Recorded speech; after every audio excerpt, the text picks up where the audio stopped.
बिस्मिल्लाहिर्रहमानिर्रहीम। अल्लाहुम्मा सल्ली अला सय्यिदना मौलाना मोहम्मद व आले मोहम्मद। दुआ चैनल के नाजरीन को खुश आमदीद कहते हैं। मोहतरम नाजरीन, इंसान की मौत रूह की जुदाई से नहीं बल्कि ईमान की कमी और यकीन की महरूमी से होती है। हमें अपना ईमान अपने अल्लाह और उसके रसूल मोहम्मद सल्लल्लाहु अलैहि वसल्लम पर कामिल रखना चाहिए, और अगर हमसे कोई भूल चूक हो जाए, कोई गुनाह सरजर्द हो जाए, तो फ़ौरन अपने अल्लाह से रुजू करें। इसका बेहतरीन तरीका ये है कि हमें 2 रकत सलातुत तौबा पढ़नी चाहिए और अल्लाह से माफ़ी मांगे तो अल्लाह ज़रूर माफ़ कर देगा।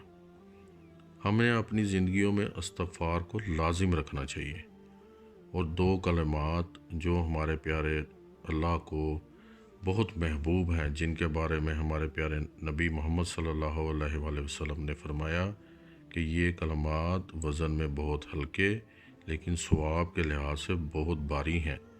सुबहान अल्लाह व बिहम्दिही सुबहान अल्लाहिल अज़ीम की एक तस्बीह रोज़ाना ज़रूर करनी चाहिए। नाज़रीन, आज का वजीफ़ा सूरह अलम नशरा का वजीफ़ा है। ये ख़ास तौर पर शबान के लिए ख़ास है। आप इसे बाकी दिनों में भी जारी रख सकते हैं, मगर शबान में इसकी फजीलत और असर बहुत ज़्यादा है। नाज़रीन, कुरान मजीद के हर हरफ में सवाब और तस्हीर और बरक़ात हैं।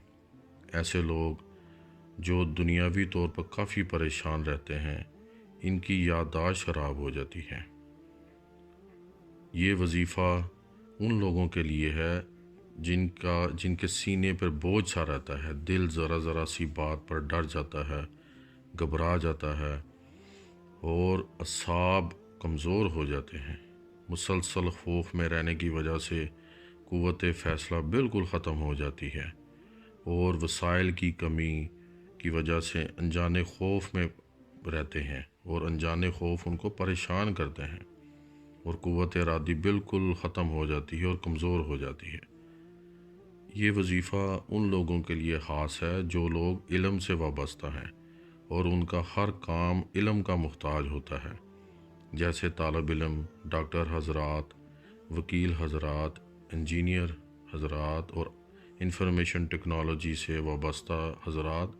तो ऐसे तमाम लोगों से अर्ज़ है कि आपने शबान में मुसलसल 11 दिन रोज़ाना 21 मरतबा सूरह अलम नशरा की तलावत करनी है।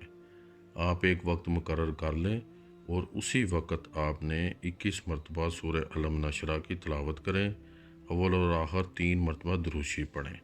इंशाअल्लाह ताला आपके तमाम मसाइल का हल इसमें मौजूद है। तमाम मसाइब रुकावटें दूर होंगी और आप एक रूहानी खसार में आ जाएंगे। आपके गिर्द एक रूहानी खसार कायम हो जाएगा जो आपके हर काम में आपकी मदद करेगा। इंशाअल्लाह आपने नमाज की पाबंदी करनी है और सदका खैरात अपनी इस्तिताअत के मुताबिक करते रहें। इंशाअल्लाह ताला आप देखेंगे कि चंद ही दिनों में अल्लाह ताला आपकी ज़िंदगी में आसानियाँ कर देगा। इंशाअल्लाह। वस्सलाम।